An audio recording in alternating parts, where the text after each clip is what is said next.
Hello अस्सलाम वालेकुम सलाम मेरे दोस्त, क्या हाल है? सब ठीक हो ना?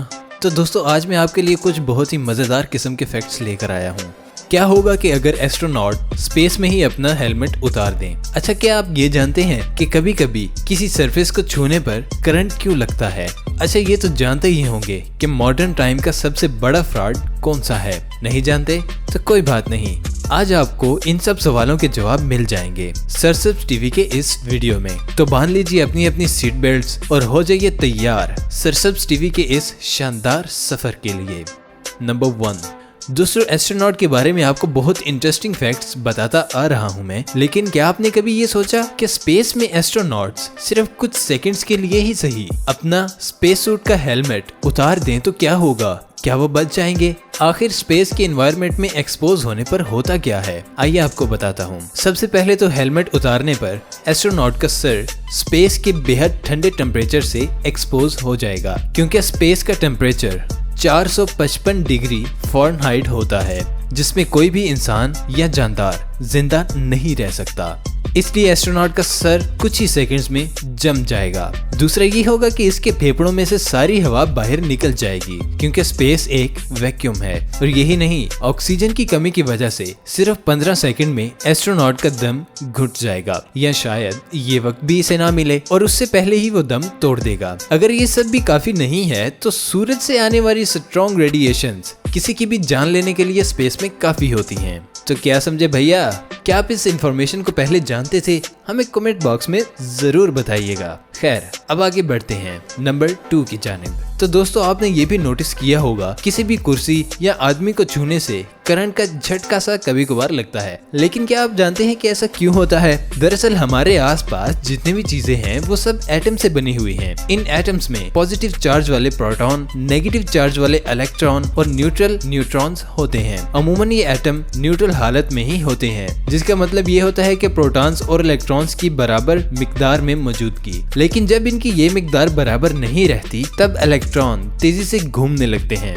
वहीं प्रोटॉन्स और न्यूट्रॉन्स फिर भी बने रहते हैं। यानी जब किसी इंसान या चीज के पास एक्स्ट्रा इलेक्ट्रॉन्स होते हैं ना, तो वो एक चार्ज पैदा करने लगता है। फिर जब भी वो किसी पॉजिटिव चार्ज वाली चीज या इंसान से कनेक्ट होते हैं तो ये इलेक्ट्रॉन तेजी से मूव करने की कोशिश करते हैं, और इलेक्ट्रॉन के तेजी से मूव करने से ही आपको एक हल्का सा झटका सा महसूस होता है। इसी तरह मेटल की धात से बने हुए डोर लॉक पॉजिटिव चार्ज के साथ थोड़े इलेक्ट्रॉन भी होते हैं। जब आपका हाथ डोर लॉक को छूता है तब इलेक्ट्रॉन आपके हाथों से होते हुए डोर लॉक तक जाने की कोशिश करते हैं और आपको एक झटका सा महसूस होता है। एक और बात, इलेक्ट्रिक चार्ज सर्दियों में ज्यादा बनते हैं, क्योंकि इस मौसम में हवा में नमी कम होती है ना, और उस मौसम में हमारे जिस्म पर इलेक्ट्रॉन आसानी से बनने लगते हैं, और यही वजह है कि ऐसे झटके सर्दियों में ज्यादा लगते हैं। तो दोस्तों, क्या कुछ नया सीखा? अगर हाँ तो इस वीडियो पर एक थम्स अप देना मत भूलना। अब बढ़ते हैं अगले फैक्ट की तरफ। दोस्तों, पिछले फैक्ट में आप ये तो समझ ही गए होंगे कि एक एटम के 3 पार्ट्स होते हैं, लेकिन एक कमाल की कहानी है इनके डिस्कवरी के पीछे। सबसे पहले सन 1997 में जे थॉम्पसन ने कैथोड रेज ट्यूब एक्सपेरिमेंट से इलेक्ट्रॉन्स की खोज की थी। 12 साल बाद यानी कि 1909 में थॉम्पसन के ही एक स्टूडेंट अर्नेस्ट रदरफोर्ड ने गोल्ड फॉयल एक्सपेरिमेंट किया और प्रोटॉन की खोज की। और फिर 1932 में रदरफोर्ड के एक स्टूडेंट जेम्स चैडविक ने न्यूट्रॉन की खोज की। और तो और इन तीनों को अपनी अपनी खोज के लिए नोबेल प्राइज भी मिला है ना इंटरेस्टिंग दोस्तों।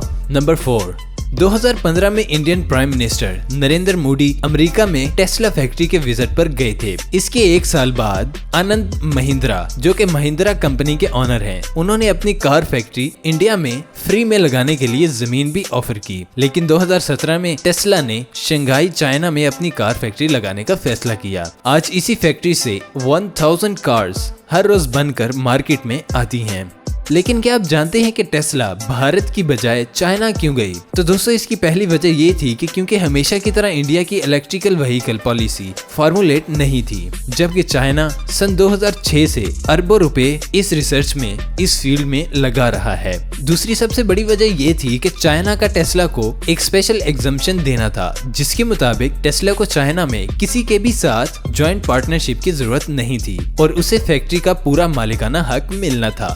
ये ऑफर एलन मस्क को बहुत न्यू क्रिएटिव लगी, क्योंकि चाइना में एक तो लार्ज स्केल इंडस्ट्री सेट करने का बेहतरीन माहौल है और चाइना की एक बड़ी आबादी का एक बड़ा हिस्सा टेस्ला की इन कार्स के लिए एक पोटेंशियल मार्केट भी था। अब टेस्ला चाइना में मैसिव इन्वेस्टमेंट कर रहा है और चाइना में एक ओरिजिनल कार को डिजाइन करने और इसकी रिसर्च के लिए China design and engineering centre भी सेटअप कर चुका है। नंबर 5 दोस्तों, 2016 में फ्रीडम 251 के नाम से दुनिया का स्मार्टफोन मोबाइल इंडिया में लॉन्च हुआ था। इस स्मार्टफोन को सिर्फ 251 रुपए में बेचने वाली company ring bells private company ने तब कहा था कि ये दुनिया का सबसे सस्ता स्मार्टफोन है। सिर्फ 3 दिन में स्मार्टफोन को ऑनलाइन ऑर्डर करने के लिए कंपनी की वेबसाइट पर लाखों ऑर्डर्स गए, लेकिन उन्होंने फोन डिलीवर नहीं किए और कंपनी के ओनर्स ने करोड़ों रुपए का मुनाफा बनाया, और वो भी बिना किसी चीज को बेचे। ये तो होगा,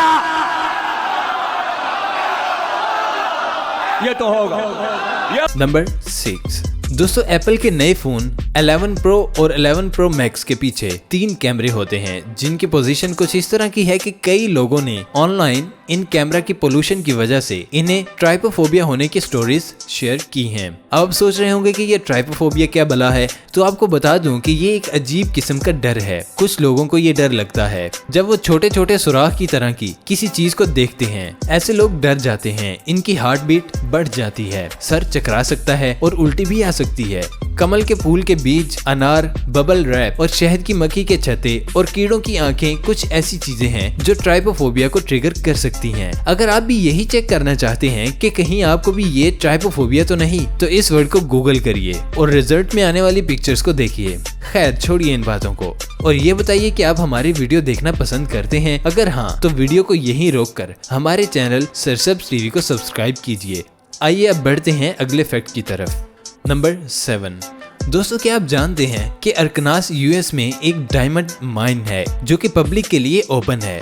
जी हाँ, centre of diamond state park 11 एकड़ में फैला स्टेट पार्क है जिसमें कोई भी जा सकता है और बेशक कीमती हीरे भी ढूंढ सकता है। विजिटर्स जो डायमंड ढूंढते हैं इन्हें वो रख सकते हैं। सुबह 8 बजे से शाम 5 बजे तक खुले इस पार्क में एक दिन की एंट्री टिकट $8 होती है।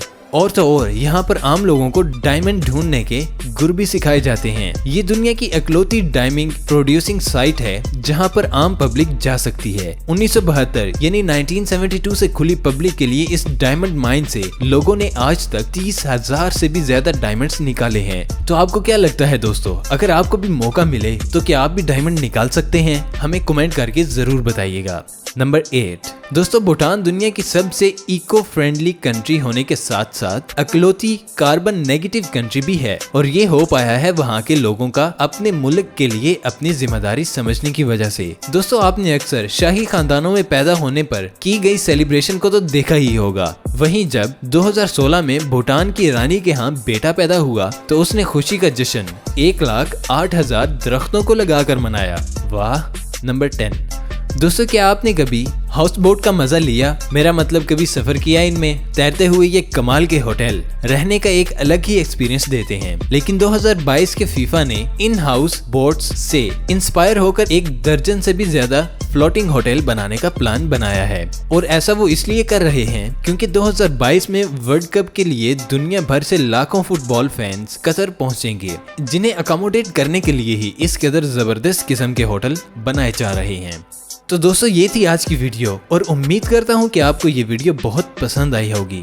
और अगर आप इस चैनल पर नए हैं तो सरसब्ज टीवी चैनल को सब्सक्राइब करके साथ मौजूद बेल आइकन को जरूर ऑन कर लीजिएगा। तो मिलते हैं नई वीडियो में, तब तक के लिए अपना और अपनों का ख्याल रखिए। अल्लाह निगहबान।